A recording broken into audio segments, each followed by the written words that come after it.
Oi, gente! Eu sou Marilane Rabelo, eu sou produtora cultural, sou mãe, cineclubista, feminista e forrozeira. E estamos aqui para mais um podcast do mês de abril, nosso nono podcast da segunda temporada. E hoje o nome é tão complexo quanto a relação que se estabelece aqui. Então, peraí que eu vou ter que ler, desculpem. Laços familiares, raízes, diferenças e trajetórias singulares. Quem está aqui para conversar com a gente hoje é a Max Tovar, minha irmã Marcilene. Sou Se eu! você quiser se apresentar, normalmente as pessoas mesmo que falam sobre elas, assim. Ah, que ótimo a gente ter essa oportunidade de falar sobre a gente, né? Sempre corremos o risco de ser mal interpretados, mesmo quando o outro fala da gente, e a gente também falando da gente. Mas para falar que eu agradeci muito esse convite, em primeiro lugar, irmã, que eu achei a possibilidade da gente estar conversando e falando sobre as coisas que temos em comum, achei incrível. Então, eu já venho numa trajetória de terapeuta holístico há 40 anos e concomitantemente uma trajetória também de empreendedora social, cultural. Então, eu tenho também um currículo grande nesse caminho e a gente se cruzou muito nesse lugar, né? Além de sermos irmãs, que a gente vai falar sobre já ter cruzado lá desde a barriguinha da mamãe, no caso não, ela nasceu bem depois, mas a barriguinha da mamãe nos cruzou de alguma forma, Sim. né? A gente veio desse Estivemos ninho, nesse mesmo estivemos lugar. nesse mesmo ninho. Bom, em suma, vocês vão poder entender que totalmente diferente também as perspectivas do ninho que eu vivia com o ninho que ela viveu. E esse lugar do empreendedorismo social, cultural, que eu gosto de empreender projetos nessa área e criar tecnologias sociais, e algumas que eu já vim implementando há algum tempo, e a gente teve a oportunidade de ter feito no passado, ainda fazemos no presente, e conversar nesse lugar é muito interessante. Então, eu tenho meu veio terapêutico, onde eu ensino as pessoas sobre mapa gestacional, onde tem toda uma tecnologia, e daí saem vários trabalhos, e eu tenho um outro lado, que é esse lado de empreendedor social e cultural, da onde tem uma ONG que há 32 ou 33 anos nós formamos essa ONG, criamos essa ONG, e até hoje ela vem fazendo trabalhos incríveis para ser o porta-voz de todas essas ideias socioculturais, educativas e sustentáveis, para que o povo tenha acesso a essa informação e daí a gente possa trabalhar ou estimular, ou incentivar uma comunidade mais instruída com essa energia da colaboração. Mais comunitária mesmo, A né? energia da colaboração, que aí vai cair nesse lugar comunitário, para a gente lembrar uma coisa tão fundamental, que é nós não estamos sozinhos, podemos contar um com os outros. Lá no meu lado terapêutico, profissional, eu posso dividir esses dois lados assim, para mim isso faz muito sentido. Então, eu estou tratando doenças, desequilíbrios, né, mentais, vamos dizer, doenças que nascem nesse lugar da mente e da emoção, e que o fruto dela tem a ver com a solidão, com não encaixar, com não pertencimento, e várias questões de sentimentos emocionais de rejeição, de negação, e aí inclui várias coisas. E quando a gente olha para o lado social, e os projetos trazem muito isso, de trazer, através de projetos, oportunidades que possam tratar dores que a gente às vezes não pode acessar diretamente. Então, acho que eu resumiria a minha história assim, transitando profissionalmente nesses dois lugares. E claro que esse lugar do empreendedorismo social, ele é um lugar onde eu deposito aquela esperança, aquele lazer, aquele... Sabe o que você faz? Ah, é profissional, você está vendendo esse serviço? Não, não, não, eu estou compartilhando esse serviço com a sociedade, com a comunidade, estou doando não só tempo, inteligência e recursos, favorecendo, chamando outras pessoas para estarem comigo, também acreditando nisso e acreditando em pessoas que podem fazer isso ir à frente, sabe? Eu acho tão lindo, eu acho realmente, para mim, me enche de esperança. Então, Sim. Sim, mas antes da gente chegar aí nesse que é o resultado, né? O currículo de hoje é o resultado da jornada. Para contextualizar as pessoas, vamos voltar um pouco uma viagem aí no tempo de onde que a gente veio, né? Quem é essa é a família estrutural. Então, tem o pai, tem a mãe e são quatro irmãos. Essa primeira família, né? Meu pai casou de novo e a gente tem outros irmãos dessa família. Mas considerando essa primeira família, a Max veio primeiro, como ela gosta de dizer, né? Ela não é a mais velha, ela veio, é a primeira, certamente. certamente. Um ano e pouco depois veio o meu irmão Márcio, que hoje é falecido. E você é de 64, a Meris é de 68. Então, 4 anos depois veio a Meris. E aí essa família, a princípio, tinha encerrado sua reprodução ali nesses três filhos. Porém, entretanto, todavia, cheguei atrasado no bonde, mas falei, peraí, gente, me espera que eu tô indo também. 10 anos depois, que a minha irmã, a mais nova, a Méris, né, tinha 10 anos, eu nasci. Então eu sou temporona daquela assim que ninguém mais contava que ia vir mais uma criança ali nessa família. E a nossa diferença de idade, né, ela é de 64, eu sou de 78, então são 14 anos. E é claro que isso, independente das pessoas com as quais a gente foi gestada e cuidada, já faria uma diferença. Mas em específico, né, 14 anos, imagina quanta coisa tecnológica não altera de 14 anos, né, da fralda de pano para a fralda descartável, enfim, várias diferenças nesse processo. Mas na vida dessas pessoas também, que pai e mãe, né, no caso, nosso pai é vivo, a nossa mãe já faleceu, mas essas duas pessoas, na jornada delas, elas se encontram com a Max, que é a primogênita, então é o primeiro filho, tem toda aquela expectativa do desconhecido, da primeira gestação, né, daquele lar que não tinha nenhuma criança, era um lar sem criança e de repente vem essa criança, né, aí essa criança logo ganha um irmão, logo um pouquinho mais para frente ganha outra irmã e cresce nesse lar cheio de irmãos. Enquanto que quando eu nasci, rapidinho essa casa esvaziou de irmãos. Foi o contrário, né? Em 4, 5 anos já não tinha mais irmão dentro da minha casa e eu fui criada meio que filha única.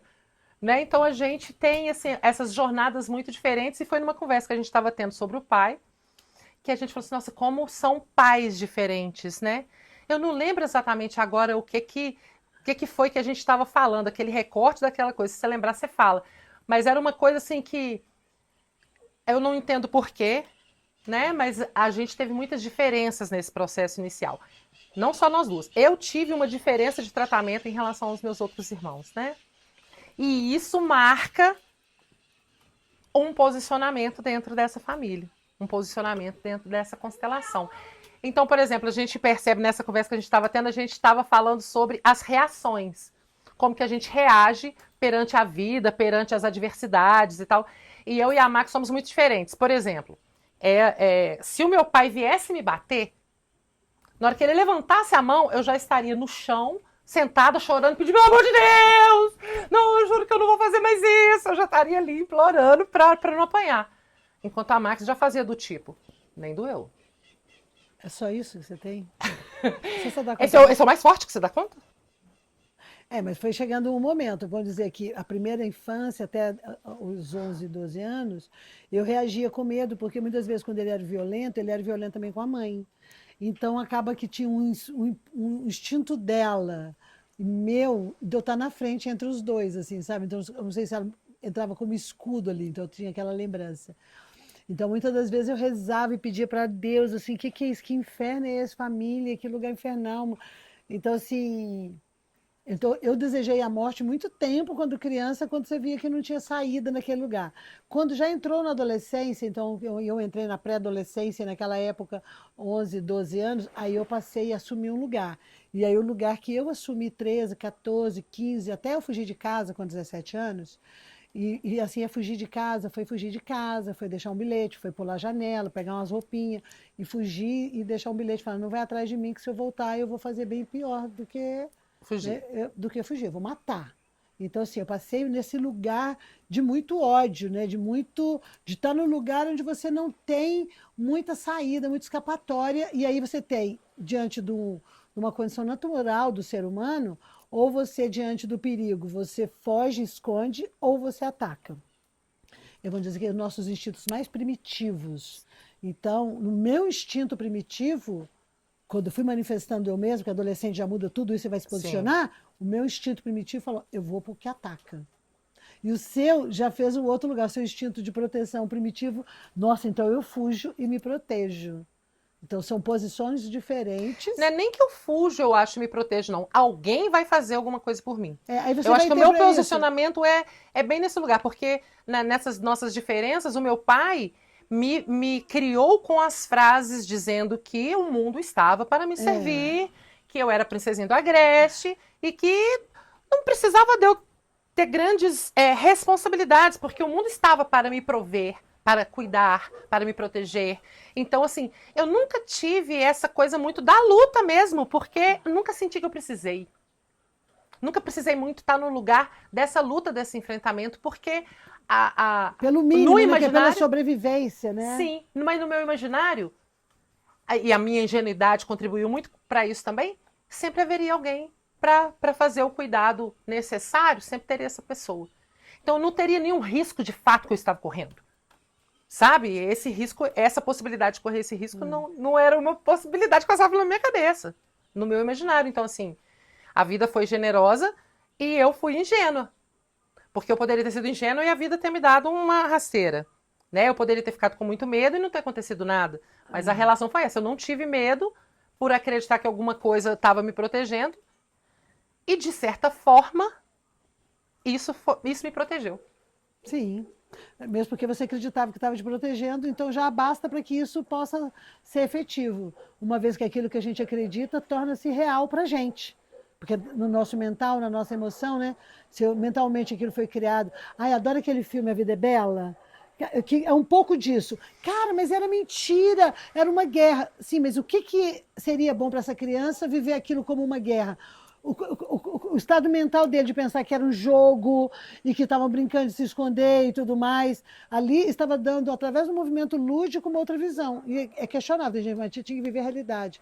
Eu falei, ele estava vivendo a realidade bordada de acordo com o que o pai conseguia contar. E o pai fez uma outra narrativa. Sim. E isso fez com que ele sobrevivesse, porque era o que deu por si, estava acabando a guerra. Sim. E talvez se ele soubesse a verdade, ele não conseguisse. Uhum. Então é só talvez, é só para a gente refletir sobre as diferentes possibilidades, Sim. né?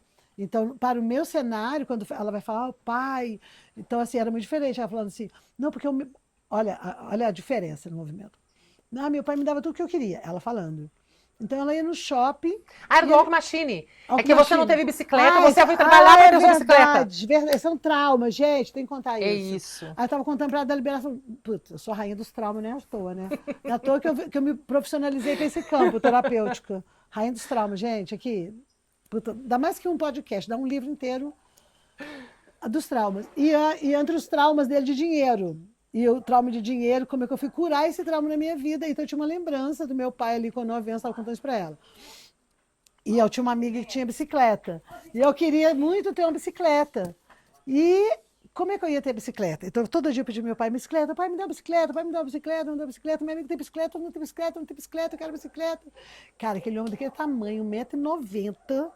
Aí ele pega assim, imagina assim, ele pega uma criança assim, e com aquela força dele de gorila, porque imagina eu desse tamanho, só imaginava ele sendo um gorila, com aquela força, e ele me sacudia, quase tirando minha cabeça do pescoço. Ali que eu comecei a dançar heavy metal, ninguém sabe. Como é que eu comecei a bater cabeça? Lá comecei a bater cabeça. Lá tomei gosto pela coisa. Certo. Entendeu? Viu? Então os pais ensinam a gente, bater cabeça. Cara, quase que arrancou. Ele não arrancou, claro, tá aqui minha cabeça, né? Assim, no pescoço. Você entende uma coisa, menina? Você é pobre, você nunca vai ter uma bicicleta. Cara, ele balançou aquilo de tal jeito, que aquilo entrou assim em todas as células do meu corpo e entendeu aquilo, né? E aquilo ali ficou guardado dentro de mim. E, obviamente, eu não tive uma bicicleta, andava com a bicicleta dos outros. Mas quando eu pude, o primeiro movimento com o meu trabalho foi comprar uma moto, que eu comprei ainda menor de idade. Entendeu? Então, assim, a bicicleta ainda estava ali. Porém, isso teve um peso muito grande na minha construção de riqueza pessoal, porque lá no fundo eu coloquei um chip, uma programação de você tem que trabalhar. Então, eu comecei a trabalhar de carteira assinada com 14 anos. Por quê? Porque ao contrário dela, que o papai dava tudo, meu papai não dava nada. Entendeu? Então, esse papai que não dava nada, ainda era violento e tudo mais, não dava nada, então me colocava num lugar que para eu procurar meu primeiro emprego, eu lembro que eu fui com uma chinela havaiana, e não estou fazendo propaganda havaiana não, tá? Não me paguem isso. Na época que havaiana era só chinelo de pedreiro. Sim. E que a gente colocava um prego embaixo, gente. Porque arrebentou a tira. Arrebentou a tira, você bota um prego embaixo. Então, meu primeiro emprego fora assim, eu fui procurar com esse chinelinho. Então é muito diferente. E por que eu fui procurar esse emprego? É uma coisa bem interessante, porque eu sempre gostei muito de estudar. E sempre fui muito intuitivo no estudo também. Então eu estudava, já estava estudando numa escola que era particular, que ele pagava. E claro que ele não pagava, Então a mensalidade ficava em aberto.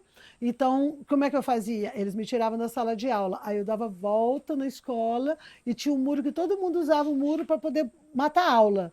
Aí o pessoal pulava aquele muro para matar a aula. E eu pulava aquele muro para dentro para assistir a aula. E aí eu falei, não, não vou sair da escola que eu vou conseguir um emprego. Ele não está pagando, mas me dá uma chance. Então, assim, muito diferente das oportunidades que você teve. São outras oportunidades, outro tempo. É, Então, se for falar cada coisa assim, fala, é outro pai. outro pai. E, na verdade, o que eu penso hoje é que o maior presente que ele deu foi a ausência dele, né? Porque com todos os irmãos, inclusive com os mais novos, que ele também teve convívio, sempre teve essa questão, esse entroncamento muito no lugar da violência, principalmente. E como eu sou essa temporona, meu pai já estava mais para lá do que para cá, né? Na separação, nesse tempo em que minha mãe engravidou de mim. Então, muito novinha, a separação, o divórcio mesmo foi efetivado quando eu tinha 4 anos. Mas quando a minha mãe engravidou, ele já não estava tanto em casa. Uhum. E então eu acho que a sorte foi ter sido privada ali da presença dele, mas é claro que não foi só isso, de existir alguma coisa. Tinha alguma coisa diferente que fazia com que ele tivesse um tratamento diferenciado. Porque meu pai era muito presente. Nas férias, todas as férias, janeiro e julho, eu sempre passava com ele e eventualmente em feriados ele estava lá em casa. Então ele era um pai presente, apesar, né, por exemplo, o namorado da minha mãe começou a namorar ela quando eu tinha 6 anos de idade. E ela morreu do lado dele. Então, assim, poderia dizer que, né, ele fez o papel de pai, mas não fez. Minha mãe nunca deu esse espaço para ele.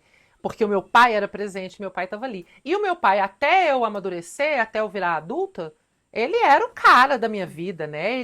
Eu admirava ele em todos os lugares. Porque esse homem grandão de 1,90 m, que fala o que pensa, se impõe, é muito. é, Na minha cabeça juvenil, ele era um O exemplo, herói, um o herói. herói, uma pessoa forte, uma pessoa autoconfiante. E, na verdade, muitas vezes ele era só um grande grosseirão sem educação. Mas ali A naquele contexto, construção. quando a gente via, quando eu olhava para ele ali naquele lugar, tinha isso e tinha isso, né, de eu poder ter tido a minha bicicleta. E aí eu falei com a Max, cara, não, você não ganhou bicicleta, não. Eu ganhei um walk machine, que na época era tipo um patinete eletrônico, né? Que você anda em pé, ele é motorizado, você põe gasolina e tal. Então, na época, meu pai me deu um walk machine. Pra gente, nessas comparações, assim, de tanta diferença que houve. E outra coisa, eu fui criada sozinha, eu e minha mãe. Né? Tava lá, era um outro ambiente familiar, muito diferente de onde você cresceu, que era Nossa, cheio de total, irmãos, com o pai em total. casa. Se eu for contar a mãe que eu tive e a mãe que ela teve, a outra mãe também, entendeu? Era outra realidade, mas era outro movimento. Então, assim, a memória, meu banco de memória dessa história toda, que diz respeito a como eu vivi e percebi cada coisa, ele é um cenário que era oriundo daquele cenário, daquela situação, e as coisas mudaram e você entra num outro.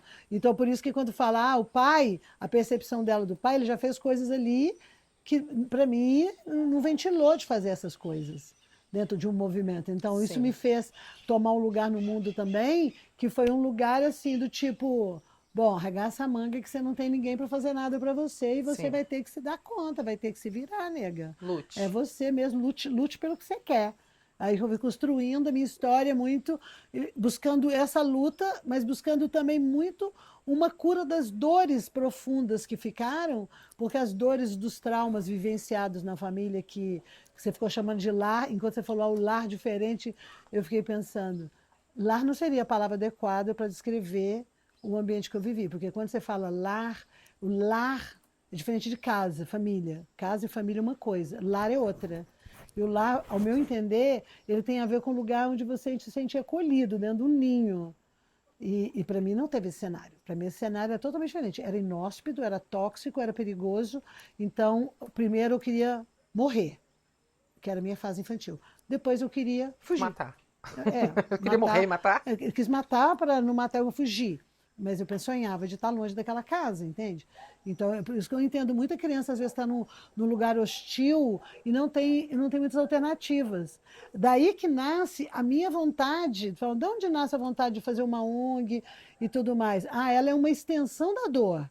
Sim, ela é uma extensão da dor. Ah, então isso acontece por causa. Sim, vamos ser realistas? É. Eu acordei um dia pensando, vou fazer algo para ajudar alguém. Não, o fruto dessa busca interna me levou no lugar de pobre, periferia, só a igreja dominando, você não se adapta àquele lugar, você é esquisito para todo mundo. E aí você não tem oportunidades, não tem ninguém que te entende, então parece que o mundo vai fechando, vai ficando escuro. Então, pensando tudo aquilo que eu passei, né, morando naquela periferia de Belo Horizonte, naquela época, aí quando eu falo, nossa, onde é que está essa dor? É uma dor, que eu vim anos trabalhando na cura dessa dor, sabe, com terapia. Por isso eu me tornei uma terapeuta também. Ah, vocês estão numa terapeuta que você queria ajudar o mundo? Não.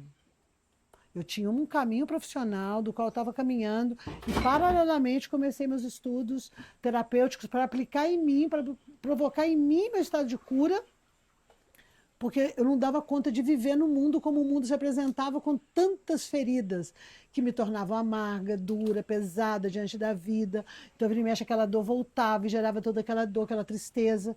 Então, era eu sucumbir aquilo, era eu buscar uma saída para aquilo. E sabe uma coisa interessante nisso que você trouxe um pouquinho antes da bicicleta?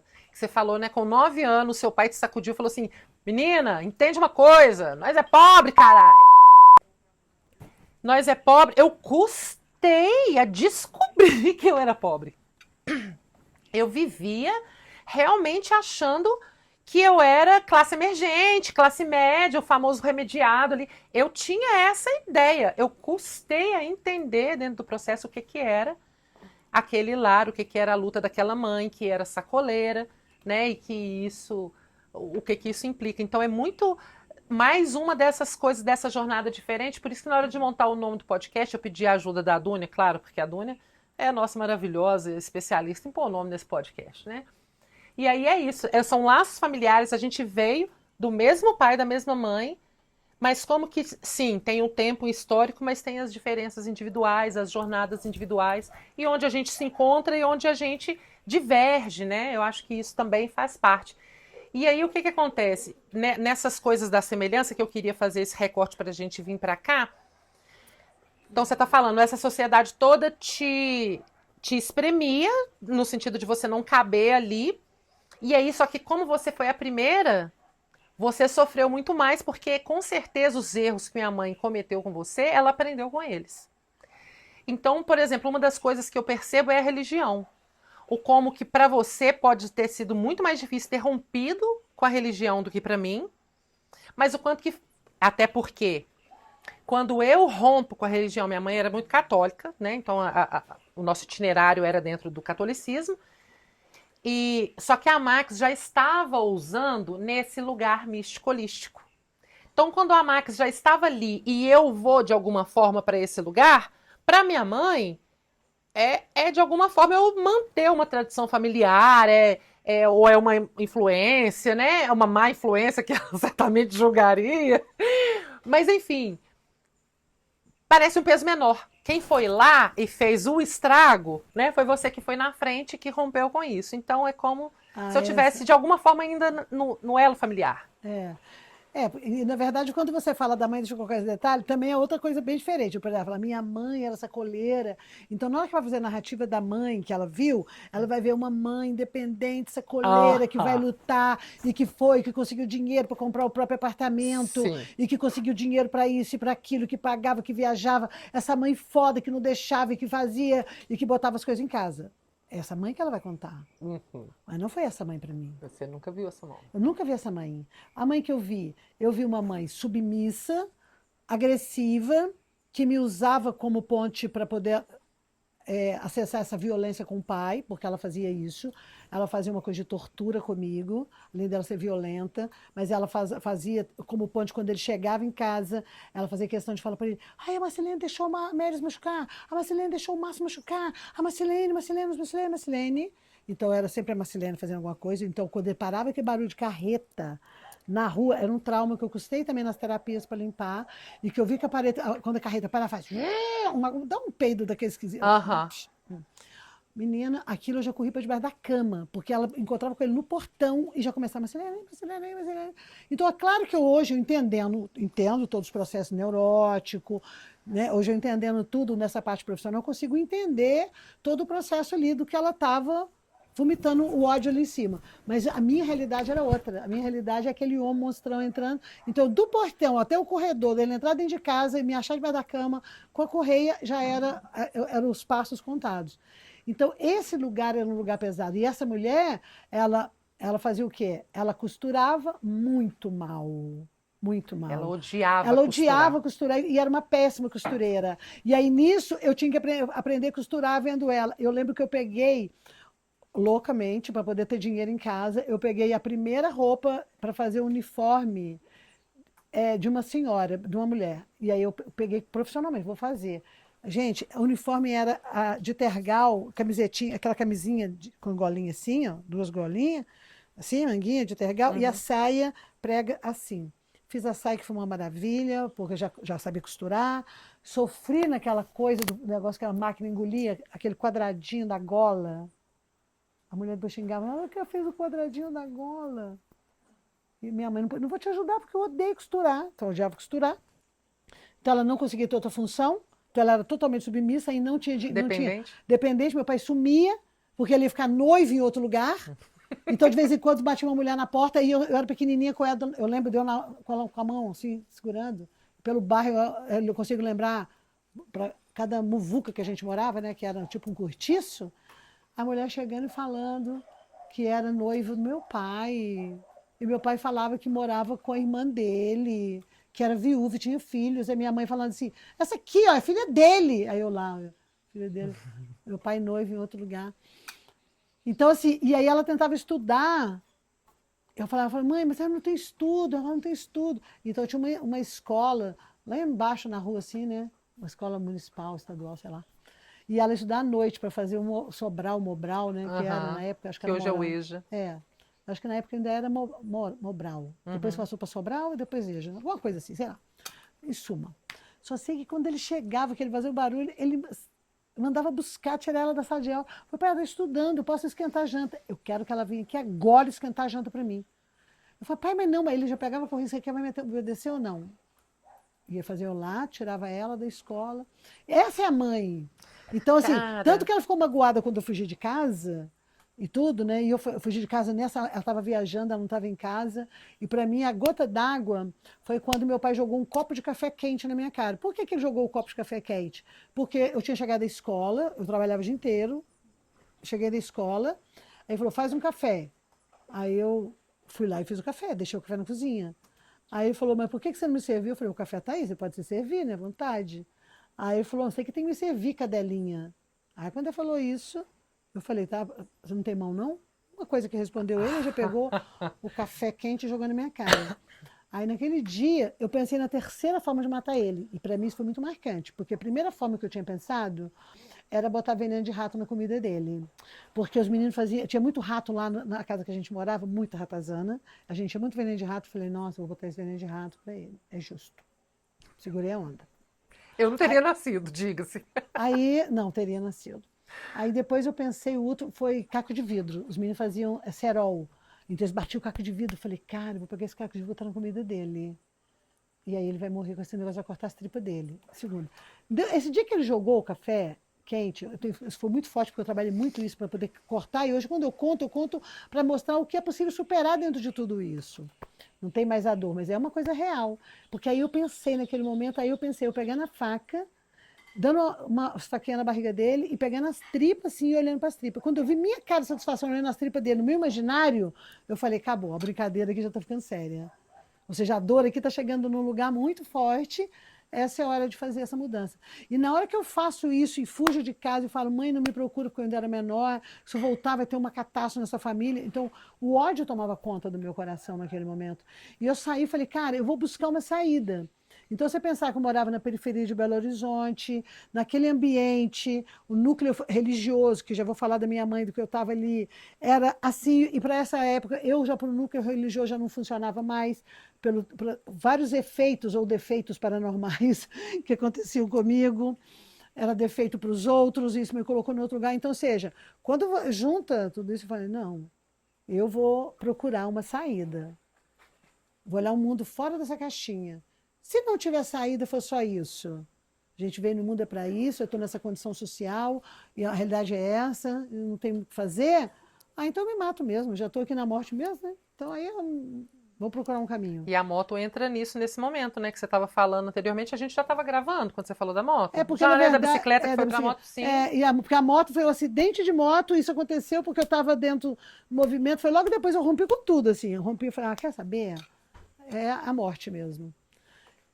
Então eu fui na busca disso. E foi um caminho difícil, sim, foi um caminho difícil, mas também foi um caminho pautado em cima de muita intuição do que eu posso dizer assim, porque eu sempre tive uma conexão com um mundo paralelo.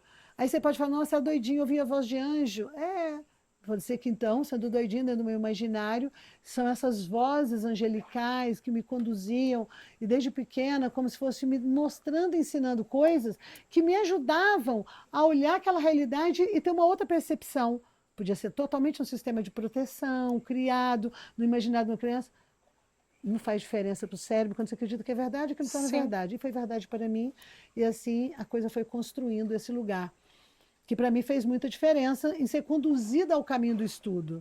Então, ou seja, quando eu entro ali, isso me leva a conhecer meu. Oh, gente, é uma coisa incrível, por quê? Onde tem essa conexão? A única revista de poder, livro de poder que chegava na periferia em Belo Horizonte naquela época, era a revista Planeta. A revista Planeta naquela época, ela era um livrinho quadradinho, assim, e tratava de assuntos místicos, porque eu já tinha essa coisa de ouvir coisas e ver coisas, então a busca disso foi inevitável para minha vida, né? E é nessa revistinha, eu e uma amiga, que dentro da loucura daquela época, e de motoqueira, e de tal, ela que gostava desses assuntos também.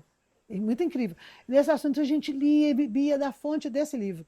E nesse livro tinha as correspondências por carta, assim, tipo, você mandava no final quem gostava daquele assunto.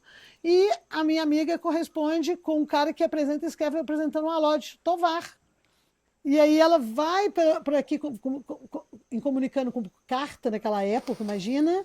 Daí vem o flerte, daí vem o movimento, daí ela começa a flertar com ele, e minha amiga vai e fica lá, mulher dele. E aí, quando eu vou sair de casa, para onde eu ia? Aí eu tinha duas amigas, uma no Espírito Santo e uma dessa que era que estava com ele. E eu fui, joguei a moedinha e falei, na rodoviária, eu penso, eu tenho um dinheiro só para ir, ou eu vou para cá ou eu vou para lá. Aí joguei na moedinha e falei, eu vou para cá. Só que eu não sabia que eu estava indo, por quê? Porque na verdade eu decidi na Você rodoviária. não mandou WhatsApp pra Não ela, né, Mara? tinha, então, gente, e aí eu não sabia, eu tinha uma carta dela com o endereço final para a UNA Porta Restante. Porta Restante, Porta Restante, não sabia o que era isso. Meti as caras com o dinheiro que eu tinha de ida. Um amigo tinha me emprestado, falou, vai. Falei, cara, não posso ficar em Belo Horizonte, eu tenho que buscar alguma coisa.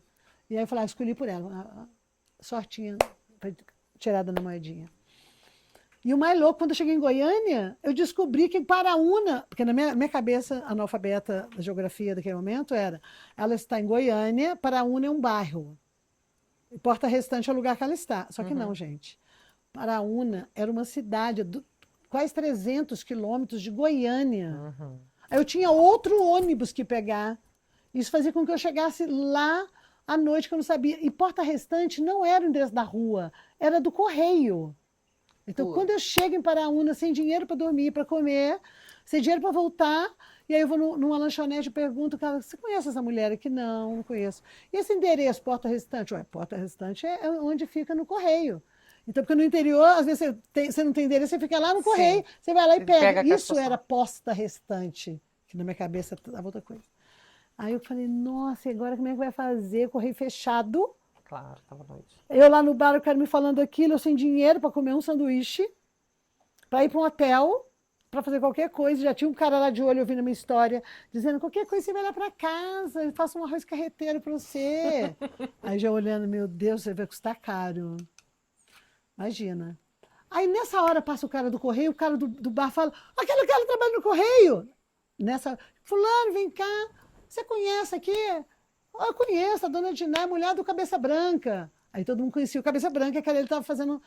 Do Alódio, assim, você pode levar ela lá? Anjos. Aí eu falo assim, ó, sincronicidade. E daí me encontro lá com ela, que era minha amiga, casado com ele, e daí ele, professor de filosofia, e daí eu entro nesse universo. Então, o papel dele de me conectar com toda a filosofia, com a teosofia, e de trazer nomes tão fortes, que antes era só no livro, mas eu estava falando com um cara cabeção, entendeu? Era o mestre dos magos ali para mim, né? Aquilo ali me salvava, assim, daquele lugar da periferia, que aquilo estava tão longe. E Sim. você fala, nossa, você encontrou sua tribo agora, sabe? Então a gente diz assim, nossa, minha tribo. Nossa, se eu sou louca, cara, eu não sou louca sozinha. Eu já sou louca aqui com essa galera aqui comigo. Puxa, isso fez toda a diferença. Sim. Depois eu vim casar com o filho dele. Então não era uma coisa assim. Aí tocou ele aqui, aí o filho começou a chavecar, chavecar, chavecar. E nisso, Gata. gata entrou na família, olha, só assim, né? Então, quando ele fala, ah, você casou, ele é seu sogro, eu conto que a história que é diferente, porque não foi por ele ser o sogro, é um Sim, outro veio caminho. antes essa admiração, né? E Esse esse legado, e o pertencimento, né? Esse legado também, pertencimento. porque a gente tinha muita troca nisso, e como eu tinha uma paranormalidade muito aguçada, ele me ajudou muito com isso, né? Onde eu chegava, manifestavam coisas, ruídos, pessoas, sons. Então, isso era uma baixa frequência muito ruim, que era caótica que eu vivia, com muitas invasões à noite de espírito, coisas desagradabilíssimas. Então, ele me ajudou muito, muito a fechar o canal para eu não ficar sendo, às vezes, obsediada por outros espíritos que me levavam a um desequilíbrio muito grande. Sim. É, eu achei interessante quando você falou da mãe e do pai ali no assunto anteriormente, porque eu já contei aqui no podcast que minha mãe pediu muito para o meu avô para poder estudar, né? E que meu avô dizia para ela que mulher não precisava estudar, mulher tinha que ter corte e costura. Isso é o que mulher precisa aprender. Né? Estudar não precisa, mas com muita insistência da minha mãe, ela conseguiu fazer até a quarta série e depois ele falou, não, aí já é demais. Aí não, já sabe ler, escrever, fazer umas continhas, isso aí já é o máximo que uma mulher pode saber, não precisa de mais. E aí você me conta isso, né, que muitos anos depois, quando ela tentou voltar a estudar, veio um outro homem na vida dela e disse, não, essa aqui é a sua obrigação, esse seu desejo não é importante, não tem lugar, não tem espaço para isso na sua vida. E eu sei que isso era uma coisa que era cara para minha mãe, que ela sentia que faltava nela. Tanto que minha mãe, no fim da vida, como você disse, né, a gente teve mães diferentes, minha mãe era muito uma leitora voraz. Minha mãe lia muitos livros, ela emendava um livro, terminava um livro, lendo. Certamente você não deve ter visto sua mãe lendo um livro, Nunca. né? Então, assim, era ela tentando fazer esse novo resgate, assim. Mas entre a gente, eu queria avançar um pouco no assunto, porque eu quero contar uma coisa. Aí a gente teve, a Max foi trilhando, né, o caminho dela, essa jornada dela dentro desse mundo místico holístico. Em algum momento eu, muito novinha, me envolvi com isso e achava isso o máximo e queria seguir esse caminho. E estudei várias coisas com você, outras coisas também, e fomos ali somando esse passo na minha vida profissional, quando eu vou para a vida profissional de fato, né? Foi nesse lugar que a gente pensa o que, que eu tenho habilidade. Ah, massoterapia, né? Fui ser mestre em reiki, que era uma coisa que eu gostava muito de fazer e tal, e bebia dessa fonte e tudo. E a gente teve esse entroncamento. Mas quando foi que eu fui embora daqui de Varginha, eu morei aqui em Varginha antes e fui embora, fui para Divinópolis. E aí lá em Divinópolis tem esse outro entrocamento que você falou também das suas profissões, né? A educação social, esse empreendedorismo social. Lá em Divinópolis, na faculdade, eu tive acesso ao ponto de cultura. E aí o ponto de cultura era um lugar muito mágico. Era um lugar onde a gente acreditava de fato, né, que o mundo seria outro. A gente tinha ali um Gilberto Gil como ministro da Cultura. E o ponto de cultura, ele nascia com a base principal dele, era o seguinte: existe um movimento cultural? Precisa disso. De existir já. Então ele abraçava esse movimento que já existia vinculado a uma instituição que prestaria contas daquilo para motivar aquilo, para financiar aquilo, para possibilitar que essas pessoas vivessem disso. Então era um lugar A ideia é de maravilhosa. encantamento, né? E aí a vida vai dando seus caminhos, suas jornadas, suas peripécias. Em 2012, aqui você abre o Equatrix, em Varginha. Nessa época eu já não estava mais em Divinópolis. Minha filha já tinha nascido, era um outro momento. Mas as redes sociais me mostrando esse trabalho com o Equatrix aqui. Eu olhei para aquilo, eu estava num momento, numa fase muito ruim da minha vida, foi quando eu morei em Betim, foi uma das piores fases da minha vida, assim. E aí você vai buscar um norte. Eu vi e falei assim, com isso eu consigo trabalhar, isso eu sei fazer, isso me interessa. E outra coisa que com o dinheiro que eu tinha, só em Varginha para eu conseguir comprar uma casa com o dinheiro que eu tinha, porque realmente qualquer outra das cidades que eu tinha passado, isso não era possível. Então tudo isso fez com que eu voltasse minha vida, né, em 2012, finalzinho de 2012, 2013, eu me mudo para cá e vou trabalhar no Equatrix. Então, no Equatrix, vindo do ponto de cultura, no Equatrix, o Equatrix a gente tendo acesso a pessoas como José Pacheco, como Marcos Arruda, e outras pessoas aí, Marcos Ninguém, da bioconstrução. Então, é permacultura, é bioconstrução, é educação moderna, é economia solidária, é o sarau, que eu falo isso tudo aqui, todo mundo acha que a Equatrix é só sarau, né? Não sei se você sabe o legado que ficou pra galera. E eu falo, gente, o sarau era um adendo do Equatrix. Ele nem sustentava o Equatrix em nada, ele era... Ele era uma porta de oportunidades, que era uma coisa muito importante para que os artistas pudessem apresentar desde o que sabe nada ao que sabe alguma coisa. Sim. Então, isso era uma... Porque eu acho... a educação me encanta. Mas eu não acredito que a gente pode introduzir dentro da cabeça do outro algo que seja muito legal. Acho que a cabeça tem que se abrir. Então, acho que a educação e a cultura, ela dá oportunidades. Eu acho isso muito bonito. Então, quando você dá oportunidades, pode apresentar, mostra o que está, aí o outro tem um espaço para ele florescer. Então, para mim, a educação ela tinha que dar mais oportunidades, em vez de ser tão dura, sabe? Taxativa nas coisas como ela tem que ser. Sim. Porque eu acredito que o potencial tá ali, e é preciso dar oportunidade. É adormecido, a semente não brota, né? Sim, mas O Equatrix trouxe isso, e para mim é um projeto incrível quando ela volta aqui, mas esse projeto do Equatrix, ele foi implantado em Varginha em 91, 92, a linha dele. Certo? Foi a primeira festa de cultura que a gente fez em Varginha, a gente fez na praça, a gente fez a primeira festa do absurdo, que era a festa de concurso do que era absurdo, com jurados, e para poder trabalhar muito o que a gente chama absurdo ou não. A gente fez um grupo de teatro, chamava Encapetação, e fazer teatro na rua, e os teatros na rua estavam ligados a um projeto social que chamava Parque Escola, é onde nasce ali a Oficina do Ser, sabe? Então, todo aquele trabalho, tudo isso, ele já era uma base. Então, em 2012, quando eu estou trazendo aqui uma outra metodologia, que é a Equatrix, é uma metodologia de parque-escola. É o primeiro ponto dele, de fazer as pessoas aprenderem brincando.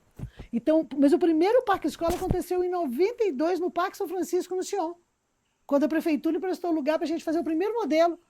Então, ou seja, quando em 2012, de novo, porque eu não desisti, eu sou aquela que não desisto, as coisas estão aqui. Só que falta, às vezes, pessoas que se encantam muito com o mesmo sonho, entende? Porque quando a gente está falando de sonho, diferente de montar uma empresa, vamos montar uma empresa de empreendedorismo social e eu ganho e faturo com projetos, teria sido outra coisa. Mas eu nunca fiz isso como uma empresa de faturamento da minha vida pessoal. Toda a minha vida profissional e para mandar meus recursos, ele está nesse outro lado que eu chamo meu lado terapêutico, que eu vendo minhas horas, meu trabalho, aulas, e faturo, e tarará, tarará. Aqui nesse lugar, o caminho que eu vim trilhando, ele era de investir. Então eu tiro um percentual do que eu tenho aqui, do que eu faturo, com a minha parte que eu faço N coisas, e tem uma parte que eu trago para cá, além da minha inteligência, do conhecimento que eu trago, da minha energia, da minha disposição, e vou trazer recursos, convidando outras pessoas para ter recursos, para acreditar numa ideia. Sim. Eu acho que isso vem combinando muito junto com a mesma ideia que lá na minha construção era, puxa, é importante que a gente dê oportunidade. Então, o tripé da Oficina do Ser, então, Equatrix era um projeto que foi abraçado na Oficina do Ser, certo? E é cultura, então, todos os tipos de arte são bem-vindos porque é uma forma. Educação, então nosso objetivo é de trazer conhecimento e sustentabilidade. Por isso que a gente pensa muito em universos que gerem sustentabilidade para a pessoa, para o outro, né? Que ele possa, olha, aprenda esse ofício e você pode sustentar. Nossas ideias são grandiosas, eu confesso. A gente avançou bastante nesses 32 anos, eu confesso. A gente poderia ter avançado muito mais se a gente tivesse em outras circunstâncias, né? Onde o projeto de educação fosse um plano de desenvolvimento, mas não fosse um plano de aborrecimento. Infelizmente, a gente tem isso, não dá para calar para isso. A gente pode fazer vários podcasts para falar o que a gente foi nesse caminho de trajetória com a educação, o que a gente foi barrado, como é que a música toca e como que é difícil trazer esse lugar de oportunidade. Mas a gente vem fazendo isso, está fazendo isso até hoje. E onde que a gente junta de novo em 2012? Porque eu estava de novo não, eu estava nesse lugar buscando, e ela com esse apaixonamento. Eu acho que para mim esse é o melhor casamento que tem. Quando apaixona, ó, eu tenho um sonho disso, porque eu trago essa dor. Então não tem como falar assim, você não sabe o que é uma classe pobre, você não sabe o que é discriminação, o que é preconceito. Claro que eu sei. Porque imagina que a minha avó era negra. E minha mãe tinha muito conflito com a minha avó. Então, a minha avó usava isso para poder minha mãe usava isso para poder me atacar. Então, eu cresci com minha mãe dizendo: olha esses beiços de nega, olha essa bunda de nega, olha esse cabelo de nega. Então, meu cabelo muito anelado. Então, ela pegava assim, fazia. Então, você é nega que nem sua avó, você é horrível que nem sua avó. Então, isso ficou muito guardado muito tempo. E no final da frase ela completava: eu odeio a sua avó. Porque ela, no final, ela odiava a avó, então tudo que fazia eu parecer com a avó. Então, gente, imagina o caminho da autoestima. Então, quando eu vejo que crianças negras não têm um lugar, porque é diferente aqui ou ali, muitos dos meus projetos, dá para conhecer o projeto da Ecologia da Consciência, que é para a escola, você vai ver ali muitas coisas que eu fui criando ao longo uma narrativa baseada nessa dor para dar oportunidade para os outros de poder se aceitar. É pequenininho, mas faz diferença. Então, esse lugar de superar tudo isso, e às vezes a da sociedade é uma coisa. Os seus próprios pais dói muito também, né? Em Com qualquer certeza. lugar dói. Com certeza. Qualquer lugar dói. E eu acho que isso que eu estava falando, né, da gente ter encontrado várias bolhas que pensavam a existência, a convivência, as relações de maneiras muito diferentes, de maneiras muito mais saudáveis. E mais, mostrando pra gente que era possível. Então, por exemplo, quando o Marcos Arruda vem contar de uma favela em São Paulo, onde eles têm uma moeda alternativa, e essa moeda alternativa circula a renda dentro daquela favela, entre os prestadores de serviço, e aí acabou entrando os supermercados, outras instituições, eu não lembro se era o fornecedor de água ou de luz, que também uma taxa dessa. Vamos supor que no nosso caso, uma taxa da CEMIG você podia pagar nessa estaleca, nessa moeda alternativa que tinha ali naquela favela, aquela periferia, que uma periferia de São Paulo tem mais habitantes que Varginha, 250 mil habitantes ali. Né? E quando vem mostrar uma bioconstrução, lá em Santo Tomé, tinha o Ecoetrix em Santo Tomé, tinha um iglu que no frio você não passava frio e no calor você não passava calor. Ele é o mesmo iglu, feito do mesmo material. Feito de terra, no caso. De terra. Que aí você fala assim, é a tecnologia do ar-condicionado? Não.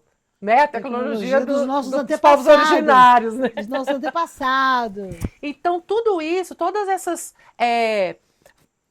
possibilidades de um lugar melhor veio ali nesse fervescer na minha vida, né? No meu ponto de vista ali entre 2008 e ali 2015. Então, para mim, todo o revertério que a gente viveu né, 2013 o grande marco, 2016 golpe da Dilma e todas as outras coisas que vieram depois disso, para mim foi muito chocante, porque a minha sensação era de que a gente estava avançando.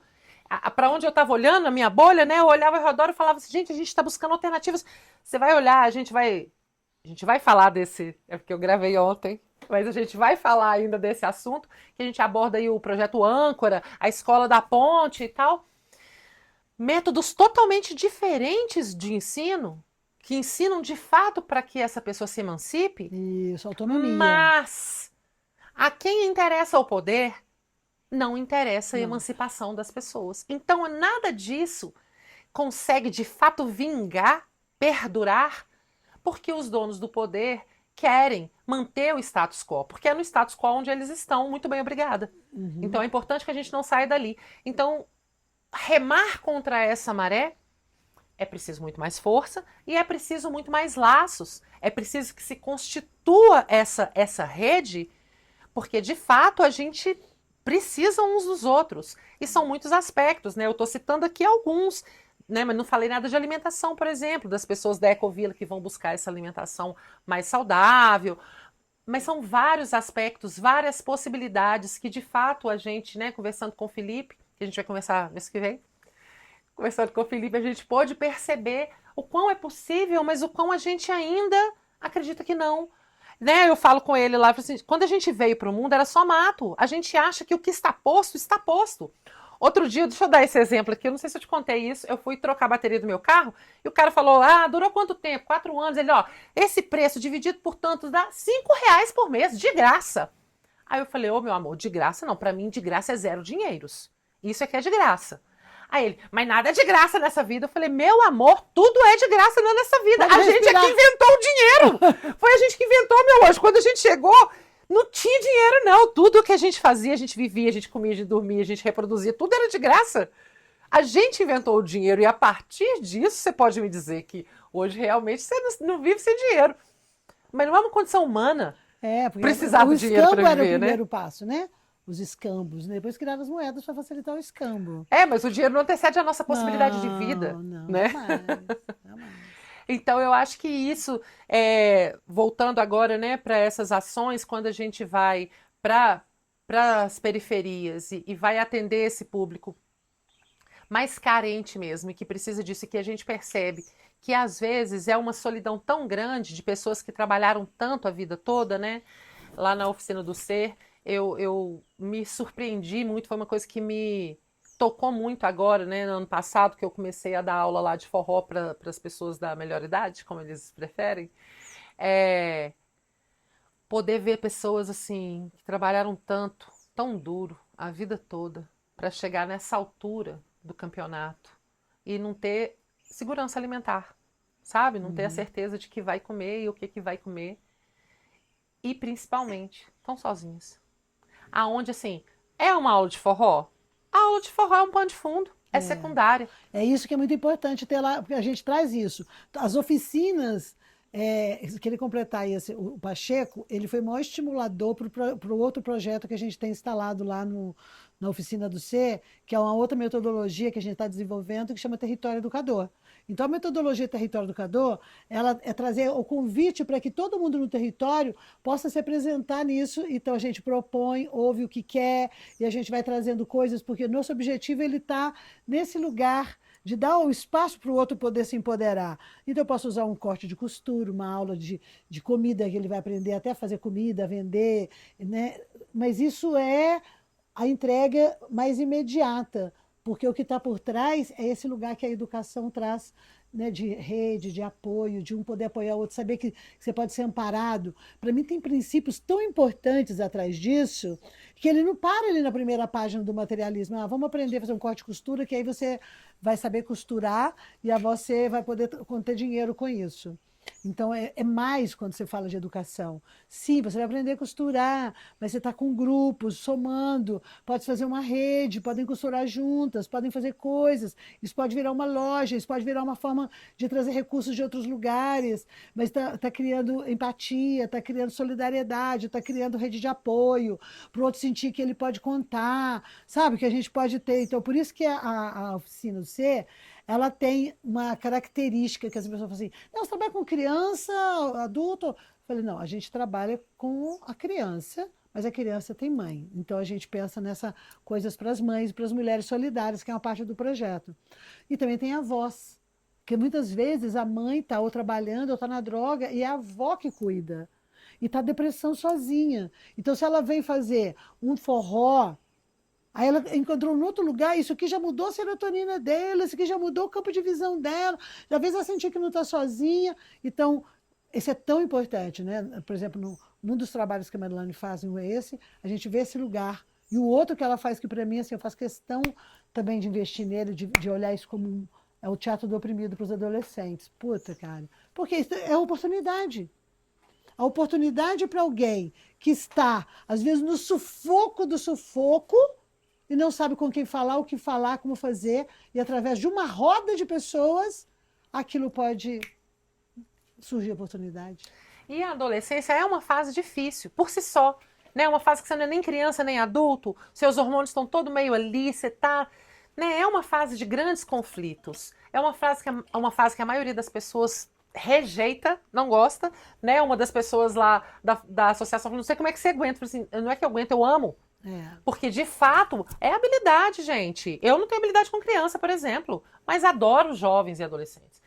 Então, é toda essa pressão que eles vivem, que eles sentem, fora tudo que eles trazem de bagagem do que eles já viveram, com tão pouca idade, tantas experiências, poder criar esse espaço aonde eles podem criar um ambiente seguro, criar um ambiente divertido e de interação. Né? Não pode Esse é o usar princípio, celular. esse é o princípio do Parque Escola. Aprender brincando, onde o Pacheco colaborou muito dentro do Sim, projeto, Marco Arruda, e que eu trouxe trazendo o desenvolvimento das 12 inteligências, que o que eu trago do meu mundo profissional é o conteúdo que eu uso terapeuticamente com as pessoas, eu trago para cá, ele traduzido em projetos. Ou seja, sim, a mesma tecnologia, de alguma forma, só que a mesma tecnologia que eu uso aqui, que é para desenvolver a autonomia do indivíduo com os seus recursos naturais, eu trago para cá, só que decodificada em projetos para dar essas oportunidades. sim. E é absolutamente, eu acho incrível, e para mim, ser uma parte da criadora, eu acho mais incrível as pessoas que botam a mão na frente, que vão lá, sabe, igual, para mim o segredo da vida feliz é, guardem isso, às vezes a pessoa fala, Max, o que eu faço para ter dinheiro? Como é que eu faço para ter dinheiro? O que eu faço para ter sucesso? E o meu segredo é, primeira coisa, para você ter sucesso, primeira coisa, você tem que identificar o que você ama, o que você faria de graça. E aí você encontra alguém para te pagar para você fazer o que você faria de graça. Esse é o caminho. O que eu faria de graça? Aí, às vezes eu falo, as pessoas falam, sexo. Não, tá tudo certo, pode escolher o ramo, vai lá trabalhar no Tem sexo. nicho. Tem nicho também, tem nicho mesmo. Porque você tem que encontrar um lugar para você fazer, você tem que pensar, eu faria isso de graça e ficaria feliz? Faria, de graça, eu ficaria feliz. Agora eu quero que alguém pague, me pague para fazer isso. Aí você encontrou a receita perfeita. Sim. Eu, Porque aí se torna sustentável, porque sustentabilidade não é sobrevivência, ser só sustento. Só para ter claro isso. Porque não adianta falar assim, eu tenho meu sustento, aí eu pago minhas contas, eu tenho meu sustento, eu sobrevivo com essa cesta básica e tal. Não, a gente não está falando disso. A gente está falando de sustentabilidade, eu sei que se sustenta na vida. Ele sustenta na vida por quê? Porque ele não está vendendo a vida dele para ter uma moeda, para pagar uma média de uma conta que continua ferrado. Ele está num outro lugar. Eu estou fazendo o que eu amo, o que eu gosto, isso me desenvolve e eu busco pessoas através daqui ou dali que me paguem para fazer isso. E durante todo o tempo que eu estou aplicando meu tempo de vida é naquilo que eu amo, que eu faria de graça. A partir daqui a gente encontra lugares de sucesso fantástico. sim. E eu acho que Isso é sustentável. isso que a gente tem em comum, e a gente já vai caminhando para o final, que a Flávia me deu um sinal de 10 minutos há 27 minutos atrás. Para a gente ir caminhando para esse final, eu acho que esse é o entroncamento, uma coisa que nos aproxima e que é uma coisa que não é comum na nossa família, que são os trabalhos sociais. Uhum. Isso não é uma preocupação, né, de ninguém, de nenhuma outra pessoa daquele Não. núcleo. Tem um Até grupo. pelo contrário, minha mãe falava, mas sério que você vai gastar esse dinheiro com esses bandos de à toa que não quer fazer nada e ficar achando que arte é caminho? Eu Sim, falei, não. é, Minha mãe tinha um pensamento realmente muito limitado quanto a isso, né? Ela tinha a ideia de que índio era preguiçoso, porque onde já se viu? O cara vai lá, caça um peixe, é. come, depois vai pra rede. Que absurdo! Que não tá juntando bens. Nossa, e quando eu tive um discurso desse com ela, porque eu tenho o pé no xamanismo, e o xamanismo é índio e tudo mais, e eu tinha uns caras brigando na reserva, e ela falando que isso é um absurdo, esses caras preguiçosos e tudo. Eu falei, mãe, mas de que princípio você está partindo? Você está partindo do Do princípio que princípio eles já colonizador, né? moravam aqui, já estavam aqui. Aí eu vou mudar o cenário para você poder entender, mãe, imagina. Imagina que você não está num apartamento que a senhora comprou lá, no Estrela d'Alva. Imagina que o cara da favela fala, tem uma veinha morando ali, está ocupando muitos metros quadrados, lá um apartamento 3, 4 para sozinha. Eu vou lá tirar ela de lá, vou chegar, vou tirar. Mas eu paguei. Eu falei, então, mas os índios pagaram, eles não pagaram. Mas quem pagou? Quem pagou a primeira terra para Deus? Foi um contrato. Então, assim, às vezes são lugares difíceis. E isso é uma coisa muito importante, porque o relacionamento familiar, às vezes, você tem que encontrar um lugar muito forte para construir esse lar que a Aline atrás estava falando, Sim, é porque um lar primeiro que é construído no seu coração, na aceitação das diferenças, porque às vezes eu fui a ovelha colorida da família, antigamente era chamada de negra, mas hoje eu gosto de falar a ovelha colorida da família, porque eu trouxe arco-íris possibilidades para todo mundo. Mas claro que a princípio parecia uma tortura, porque eu não seguia na religião que ela estava, porque a religião que ela estava frente às coisas que eu manifestava, então eu falava que eu estava obsediada, que eu era do capeta, que eu era isso, enquanto eu estava tendo visões e audições de coisas que não eram entendidas ali na religião. Então, assim, quando minha mãe falou comigo, mas você fugiu de casa e me deixou sozinha com aquele homem, você esse recorte. Eu falei, mãe, aquele homem era seu marido, meu pai.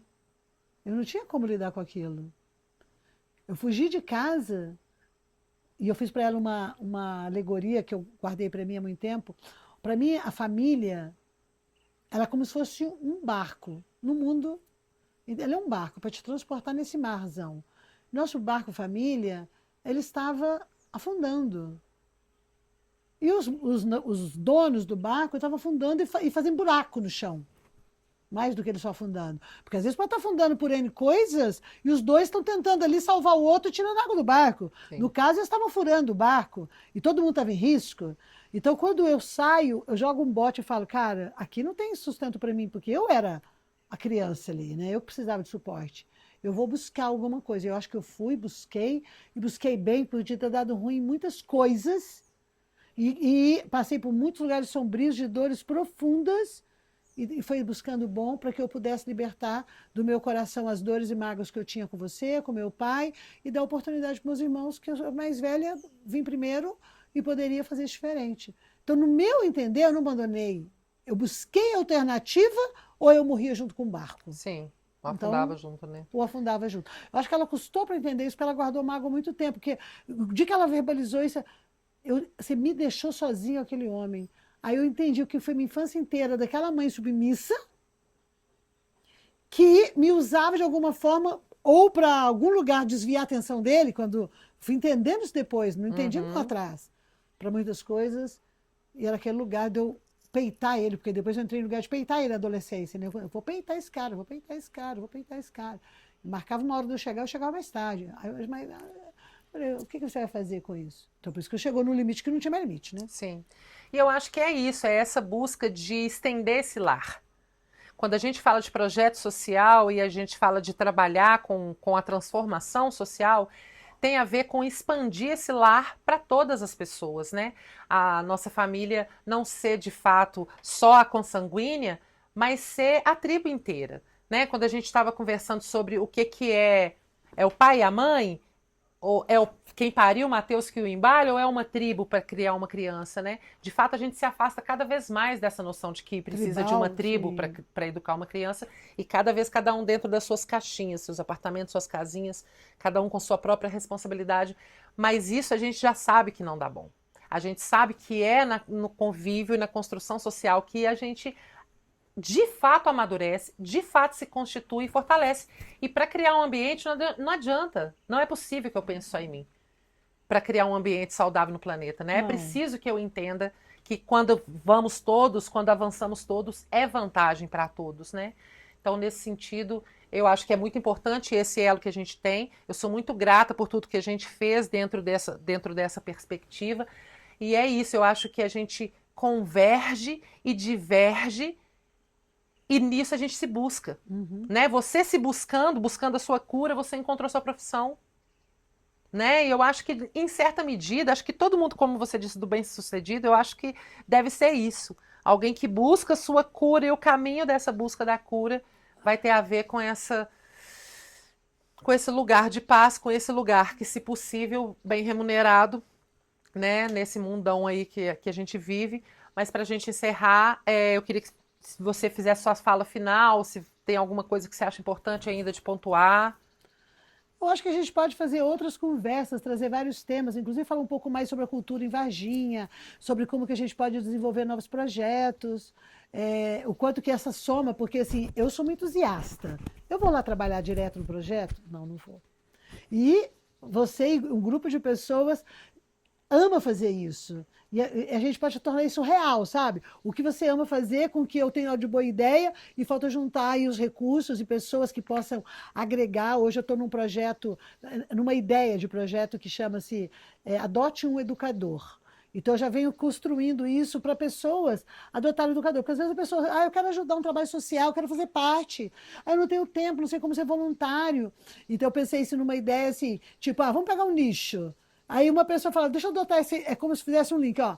Então, eu vou adotar, eu vou pagar um valor para essa pessoa, fazer esse projeto na prática, mas ela tem ali o benefício. Não é só deu dinheiro, é de você ser um co-criador daquilo, sabe? Você tá sentindo aquele tesão junto, aquela satisfação, sabe? Tipo assim, eu estou fazendo um projeto. Qual a minha parte? A minha parte é a inteligência, o financeiro, o recurso, onde eu estou dando apoio para essa pessoa. Tem um link de apoio. Você poder contar, oi, ele é um patrocinador, mas Sim.